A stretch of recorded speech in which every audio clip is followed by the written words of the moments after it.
Clear prop. Star 73, Yankee number 2, following twin traffic, 3 mile final, clear Sutton. 1 Charlie Bravo, extra in runway 25, going 4 mile final. This is Behind the Prop with United Flight Systems owner and licensed pilot Bobby Doss and his co-host, Major Airline Captain and designated pilot examiner Wally Mulhern. Now let's go Behind the Prop.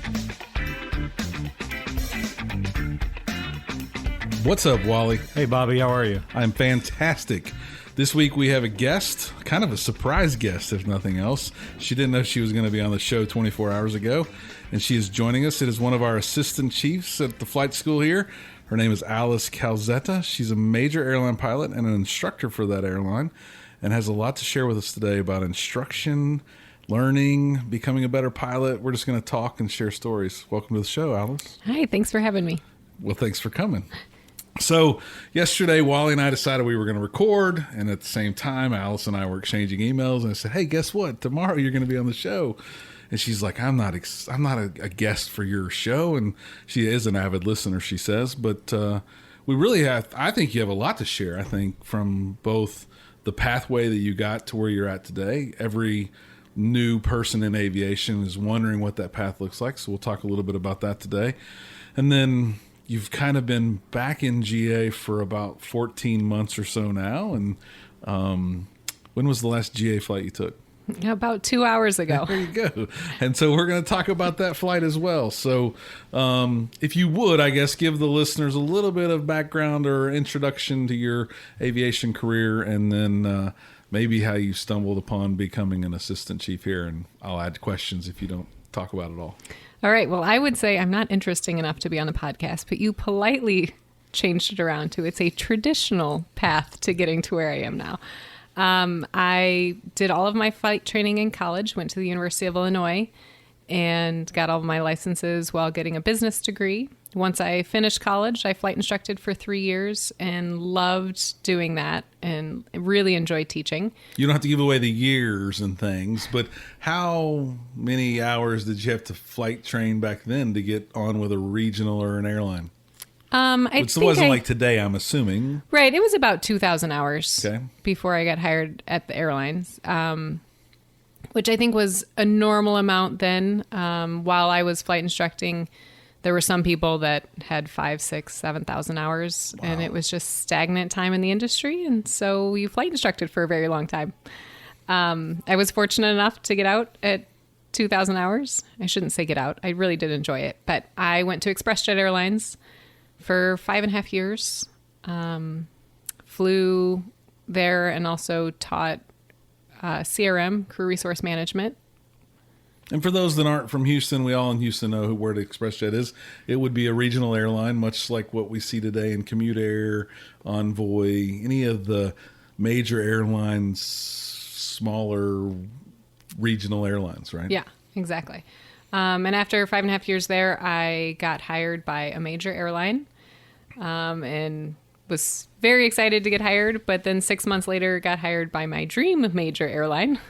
And so I did switch from one to another, which is not very common. I was going to say, I thought that was unheard of, or not. You just don't do that. Yeah, I always recommend if you have a goal airline, once you get to any of the majors, they like to poach from the others. There you go. And that's happening a lot now. So currently flying at a major airline and am a 737 sim instructor. Awesome. So still teaching. Yes, I do really enjoy teaching. And I got back into general aviation, came to this flight school to rent. I'd been flying at the airlines for a little over a decade and enjoy it and love doing it, but also just miss general aviation and wanted to get back into it. And so what about general aviation did you miss? I mean, most people listening, and I would say everybody that comes to this flight school is just envious of the two of y'all. Y'all get to fly Big Ten and you get to go all over the world, right? Why come back and fly something so small and without icing equipment? I think when we all get into aviation, we all get the aviation bug, and we have a passion for aviation. And as you go on this traditional trajectory of a career, it loses a little bit of the glamour. I love my job. It is my dream job, and I love every moment of it. But it's also flying from point A to point B a whole lot. And I really enjoy introducing people to aviation, doing their first flight, a discovery flight, seeing the smile on someone's face when they take off for the first time. That you don't get with an airline job. We're all professionals and we've done it for thousands of hours. So I wanted to get back into teaching, primary training, and giving back to the community.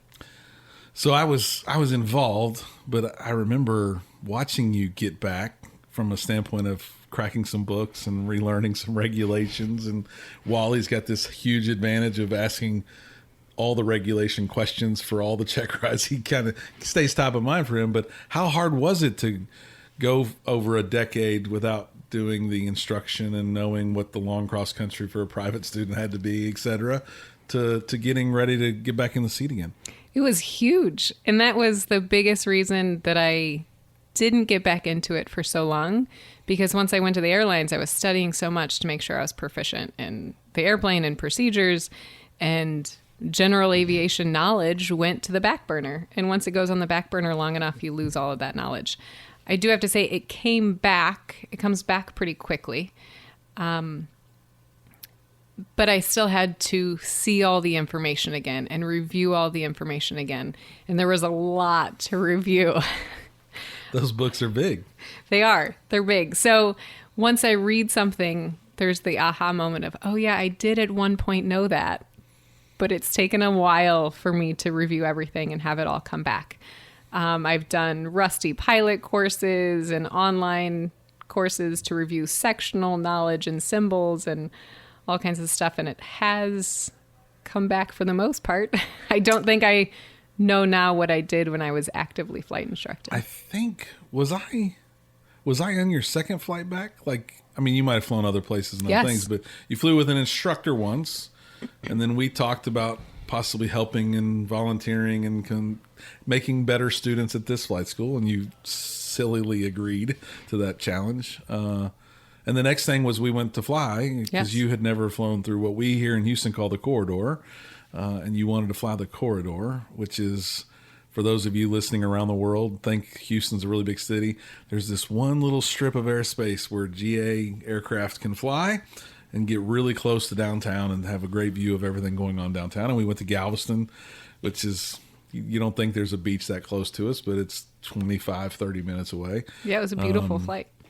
And she knew how to fly the plane, people, I can assure you. But I can remember that day you were like, oh, this, and pushing buttons. And there was a lot of excitement in your face about everything we were doing. And landing in Galveston, it was near perfect. And you were not thinking it was near perfect. But It was not. What was the flying hard, or just the book stuff hard when you I came think back? the book stuff, because I want to be as proficient as I was when I was instructing regularly. And I hold myself to that standard and would like to get there. And I think the book stuff is more of a hurdle. Right. I remember when we did that flight and you were amazed that I didn't want to turn the autopilot on because I actually wanted to fly the airplane. Well, that makes sense now, because I got to fly a jet recently, and the guy says, "You want to hand fly it?" And I was like, "Don't ask again. Just let me hand fly it." So I get that. I understand though, but it's still a passion. You could see it and sense it when you flew. That it was not. It was more than just, I want to fly these small planes again. Mm-hmm. It's something that's built into us. And Wally, you talk about it all the time. GA is core to your soul. It's not just flying. It's general aviation and teaching young people how to be better pilots, and then making sure that you're touching aviation, even like through this podcast. It's not something, I jokingly say, we never have made a penny on this. We spent a few bucks, if anything. This is raw fun for us. Yeah. A lot of times when we're walking out to an airplane on a check ride, a lot of times the applicant will say, in fact, today, I did a check ride this morning, and as we were walking out to the airplane, the applicant said, "Oh boy, it's a great day to fly. I mean, the weather's beautiful today here in Houston." And I answered him, or I commented that whenever someone says that to me, my comment is, every day is a good day to fly. Yes. That's kind of the way I feel. Bad weather, good weather. I just, it's to get to fly, and that's what I tell people, is that I'm very blessed to get to do this. Yeah, and if you're listening to this and you happen to be an instructor or someone who gets to fly on a regular basis, no matter what that is, whether you own your own plane, you have a friend with a plane, I think the most valuable thing we can do as aviators is remember what it's like to not get to fly, right? So I was 42-ish years old when I took my first flight, and that was because my wife wouldn't let me fly. And once I got to fly, it was amazing. I couldn't believe how much fun it was. And obviously have come a long way in 6 years. But we around here sometimes get complacent to the fact that we can just jump in a plane and run to an avionics shop 20 miles away, land at the airport, swap radios, fly back. And that's like amazing. People would do a lot to get to do that. You said you wanted to see that look on people's faces, and I know now that both of y'all have flown today and I haven't got to fly today, so now I'm a little jealous. But you got to take a friend of ours, up for the very first time, give someone a discovery flight that didn't know it was coming, and that had to be fun. It was amazing. And that's 100% the reason why I got back into it. And just seeing her face and the smile from ear to ear when she found out that we were going flying today is priceless. That was really cool. And to sit in the room, and we kind of surprised her and said, hey, you're going to get to go fly today. And she first, it seemed like she didn't believe us. Like, no, really? I can go fly today? And that's it. That's what it's like to not get to go fly every day. And then to get to fly, it's like a switch went off. And she was very excited, a little nervous, very excited. But I just don't think people think it's real. Like, you can go fly if you have the capabilities, meaning aircraft and avgas. Yeah. Yeah, and that's what I love about this whole industry is we all at some point had that passion for flying, that bug for flying, and we love doing it. My brother is an accountant. I can't imagine he wakes up every morning and says, I really want to fill out an Excel spreadsheet. Probably it's just not the same. Not the same Excel spreadsheet. Oh, month after month after month. Exactly. And I say this all the time. I left a career in tech sales to do this, and still people say, why are you doing what you're doing? And there is this level of passion. There's a family aspect to my decision and some other stuff. But, I tell people all the time, there's very rarely a day around here where everyone's not just smiling. Like, if you come to a flight school, even if you're a DPE doing your second and a half check for the day, you're still probably fairly excited about coming to the flight school. I am. Yeah. I am.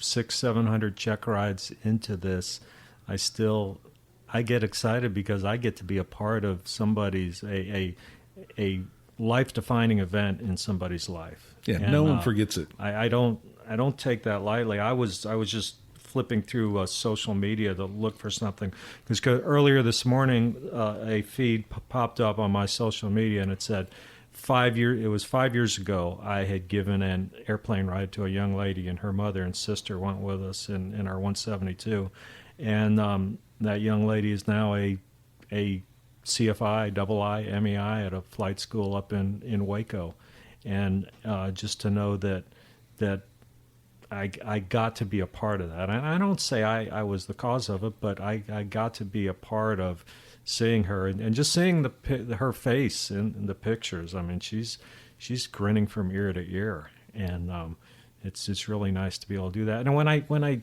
do that, when I give rides to people, I always tell them, I say, I'm not giving this to you. There is a cost to it, and the cost is that you've got to do this to somebody, so many years down the road. Yeah, it's the pay it forward mechanism, right? Right. And it really works. So do you still know this person? Is she looking for another job? Would she like to work at the best flight school in Texas? I'm always recruiting and hiring, Wally. Okay. Well, I will reach out to her. We'll take that offline. I, as Alice knows, when I see talent, I chase talent. So when Alice came in for a flight, you came in and did your 2 hours with an instructor and planned to come back. This was around the holidays just over a year ago. I don't remember exactly where I yelled your name or hey you, but we were in the parking lot talking for quite a bit, right? And that was my truly ad hoc pitch to say, I heard major airline in the lobby and I don't have anything to do for a little while. And I said, well, I'm always recruiting. I'm always looking. And I ran outside, and I don't remember what happened, but maybe you have a little perspective on this crazy guy. What was it like? The crazy guy followed me outside and talked about the flight school, and it went from, would you like to do more? Would you like to be involved? Will you be the assistant chief pilot? Here you go. It was pretty quick. So, I mean, obviously there's not too many men or women in aviation that have some free time on their hands. You were in a unique situation where you had a little bit of availability to help, and we came up with a plan to give you the goods of what you were looking for out of general aviation, and giving you the ability to touch not just our flight instructor team and the staff members, but really the students, right? From Brandy today on her first flight ever to hopefully many people that you'll get to do stage checks for and be able to pass your aviation bug along. But why did you choose to do it? You don't have to do this. What was in your mind, and why would you take this kind of a task on? I think the biggest part is wanting to give back, wanting to get back into general aviation. Like we talked about, it was a big hurdle to get proficient again and regain all of the knowledge that I lost. And I think it was wanting to just give back to the next generation of pilots. Is training today the same as it was when you were in college? Like, are we all doing the same stuff? The electronic flight bag has changed the world. Seeing traffic has changed the world. Gosh. Thank God we can see traffic now. Yeah. Without traffic, I would be nervous. But I guess my bigger there were some changes, PTS, ACS, whatever. But the maneuvers are the same. Right. The learning weather's the same. Airspace might be different numbers or letters, but it's still the same. I mean, I'm not that old. Well, I Still know. the same letters. Same letters. Okay. I was trying to disguise your age. But I'm that old. I remember a Group 1 and a Group 2 TCA. Okay. Yeah. I'm not that old. I think the bigger question that I'm seeking to understand is, if we're still doing it the same, do you see that there's still opportunity for improvement? Like what we're doing here, what you're helping do with curriculum and all of the more professional, even though it be part 61, I just want to learn to fly for fun, that's got to be hopefully appealing to someone like you, that we're going to make a change for the greater good of aviation too. Absolutely. And that's a huge part of why I accepted your job offer, is you want to make the best flight school in Texas or in the world. And I think there's so much that's improving at this school all the time. Since I started training, like you said, the maneuvers haven't changed, but even PTS going from ACS, and we talk about risk management, that's huge. And now coming back into flight instructing, there's so much that I view each lesson from, I guess, a bigger picture than when I was a 200, 300 hour flight instructor. That I think it's nice that the FAA has incorporated that now. It's part of each lesson and syllabus. And I think the more that we incorporate the big picture and risk management, like we do in the airlines, it's just prepping students for their future. Yeah, and I think it's very valuable for this school to have someone who, you know, Wally's been around for a long time. Other DPs, other airline pilots are been helping the school, but someone who teaches at a major airline to come in here and share their knowledge with other teachers that are teaching GA pilots who have 10, 20, 40, 100 hours, that there is this greater good out there that I still am shocked we let kids solo these aircraft because they don't know what they don't know yet. And there's so much to continue to learn that we don't even scratch the surface until we're halfway through the instrument rating. And those people only have 100 hours of flight time, and they think they know it all at that point, right? So I think it's we are extremely lucky as a flight school to have you and your knowledge around educating aviators, and the fact that now you're bridging both gaps between professional major airline instruction and GA instruction. The CFI team's extremely lucky, but our students are very lucky to have you as well. So, Alice, do you have any scary or unusual CFI stories to tell? One that sticks in my mind as if it was yesterday was I was flight instructing for a couple of years, and I had a student who was a Nigerian man who was significantly stronger than me. And while just practicing pitch attitudes on our third flight, he locked his arms full forward on the yoke. And it lasted probably 2-3 seconds, and it felt like you mean the lifetime? You mean Yes. the lifetime? Felt like a few hours, and that was over a decade ago, and I remember it like it was yesterday. So that was one of the things when getting back into general aviation and back into flight instructing of, do I really want to do that again? But I think the benefit of showing someone their first flight and seeing that smile on their first takeoff is well worth the risk. So did he continue to fly? He became a math major. Okay. All right. Good. He is not a pilot. All right. Not all of us are cut out for this crazy thing. And so that leads me to think about, we talked in the past that I have this weird tendency to watch a TV show on the Smithsonian Channel called Air Disasters. Why would a pilot ever watch that show other than to learn something? I don't know, but it is intriguing. I still turn it on in the background when I'm working sometimes to listen. Lots of filler content on that show for sure, but I hear you like that show as well. I do. That's mine and my husband's date night usually.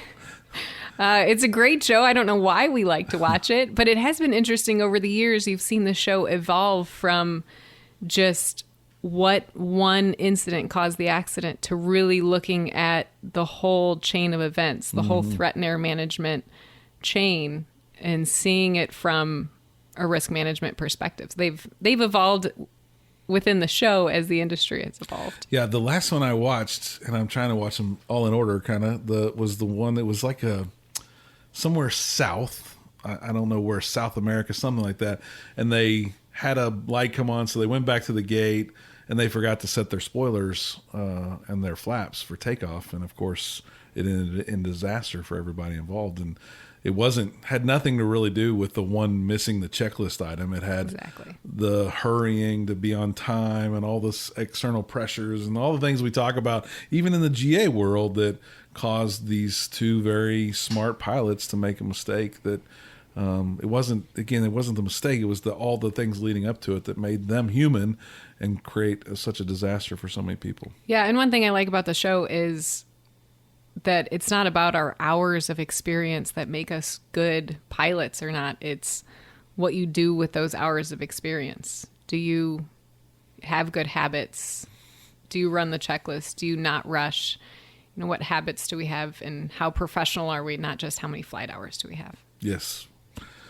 Well, that leads me to ask you something that we didn't plan for. So as an assistant chief, talking and dealing with a lot of flight instructors and being a flight instructor a decade or so ago, what kind of recommendations do you have for flight instructors? What should they be doing that is maybe, I have my own pet peeves and things, but that they should be doing that's easy and free to do that just gets overlooked too often, that you keep seeing that maybe you saw back when you were doing it and still is a problem today?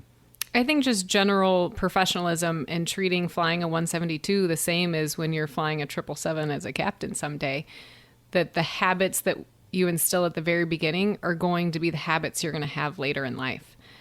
But it's just time building right now. Yeah, but you're building those habits. And like we talk about law of primacy, what you do first is going to stick. If you do it wrong to begin with, and if you don't have good habits. Obviously, you have a lot of career left, but you've shed some light on some good things today. What would you recommend to our listeners, whether they're GA pilots who fly for fun, whether they're young pilots that are working on their private but want to be the next female in aviation at a major airline? What kind of recommendations would you make for those people listening today? I think my biggest recommendation would be get involved and give back. There's so many ways to be involved in the aviation industry. I mentioned Women in Aviation, there's EAA, there's so many organizations to be involved in. And when you have the opportunity, give back and help the next person start their career and their journey. And pay it forward, as Wally said. Like, if you get the chance to take someone up, I say it all the time. Alice has participated. I don't ever go to Austin without the right seat being full with someone in it that can enjoy and participate in that flight. I have as much fun taking a seasoned veteran as I do. I took Taylor, who's a new student. She never wants to fly something that's not automated again, but you get to expose people to something they've never seen before. I think we were talking about it earlier in the show. It's just something that we get to do, and not everyone gets to do it, and it's really fun to share it when we get to share it with someone as well. And the other thing is, once you're trying to go to a major airline, I have a lot of friends that are reaching out now trying to get to major airlines and asking for letters of recommendation. And at this point, everyone can fly an airplane. And everyone has the required minimums and the required flight time. They want to see a well-rounded person and someone that you want to sit next to for 4 days on a trip. No question. Maybe a little extra curricular activities and other volunteering things, but just for the being right good. reasons, Yes, not just to of put it course. on the resume. Of course. I'll just throw this out there. I took a friend of mine for a ride about 5 years ago, probably. We went over to Brenham for a hamburger, and he's an airline pilot, good friend of mine. And he had not been in a small airplane in years. And so one day I said, hey, you want to go get a $100 hamburger? And he goes, oh, I'd love to do that. So he came over, we jumped in the 172, we flew over to Brenham and came back. And he's now 2 airplanes down the road. And he jokes with me all the time. He said, that $100 hamburger cost you $100 that day. It cost me many thousands of dollars because I got Bitten by the bug. Bitten by the bug again. And now he's the guy out there giving airplane rides now. Yeah, and it's so interesting that, again, someone who gets to fly that big jet every day. There's a group on this podcast listening who wishes they could be in the jet, and there's a group on listening to this podcast that are probably in that jet wishing they could fly that little plane again. I think the common theme for all of us is we're all aviators, and we all want to be in the air more than we want to be on the ground, and that's something that's pretty cool that the rest of you that maybe don't get to do it on a daily basis really have the opportunity to do. You just need to seek out a pilot that's willing to pay it forward a little bit, for sure. Well, with that, we'll wrap up today's show. As always, fly safe and stay behind the prop. Thanks for checking out the Behind the Prop podcast. Be sure to click subscribe and check us out online at BehindTheProp.com. Behind the Prop is recorded in Houston, Texas. Creator and host is Bobby Doss. Co-host is Wally Mulhern. The show is for entertainment purposes only and is not meant to replace actual flight instruction. Thanks for listening, and remember, fly safe.